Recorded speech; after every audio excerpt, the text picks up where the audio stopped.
Kendrick Lamar is so talented, apparently a game took place during his show. This halftime show was pure art, and it was much deeper than a diss to Drake. Let's first address how he says the revolution's about to be televised. You picked the right time, but the wrong guy.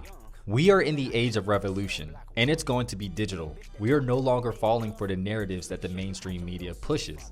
He's telling you he's not going to be the one to fall in line, but he's speaking in the form of the collective. We are no longer being docile and conforming to what the government wants. We are standing up for what we believe in. You have Samuel L. Jackson narrating the show as Uncle Sam saying, "Welcome to America's game," which we all know isn't football, but the game that the government plays with us. Samuel L. Jackson says, "Do you really know how to play the game? It's too loud, too ghetto, tighten up." So Kendrick follows it up with, "Sit down, be humble," because that's what America wants from us. Notice how he's in a divided flag representing a divided nation.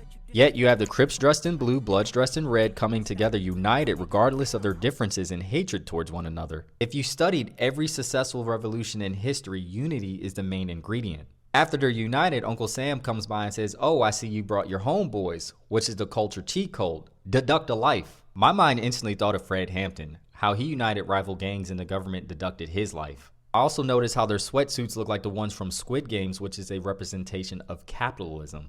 How people at the bottom continue to fight amongst one another for the money at the top, which accomplishes nothing. Now let's address SZA's performance. When SZA's performance, she's on an inverted triangle, which was symbolic of the feminine goddess energy used in the creation of the world, which often gets left out because of our patriarchal society, which panders towards religious ideologies that make women subservient to men. She's also surrounded by people in red and white sweatsuits, which could be a reference to Handmaid's Tale, where women are also suppressed. Afterwards, Uncle Sam comes back out and says, "Yes, this is what America wants. Nice, calm, don't mess this up." Kendrick responds with 40 acres and a mule, how this is bigger than music. For those of you all who have whitewashed history, those are the 40 acres that were promised to enslave black people. He follows that up by saying, "You can rig the game, but you can't fake influence," which is literally how the music industry and the political system in America is set up.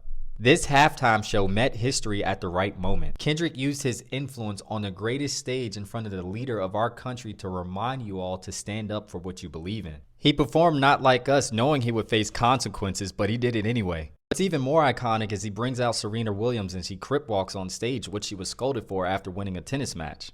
This performance was a message of defiance to the collective consciousness and a reminder that it is us versus them. Last but not least, after he performed Turn the TV Off, I hope you turned your TV off, because it's time we stop willingly watching the distractions that are dividing us and start focusing on the people who are truly dividing us.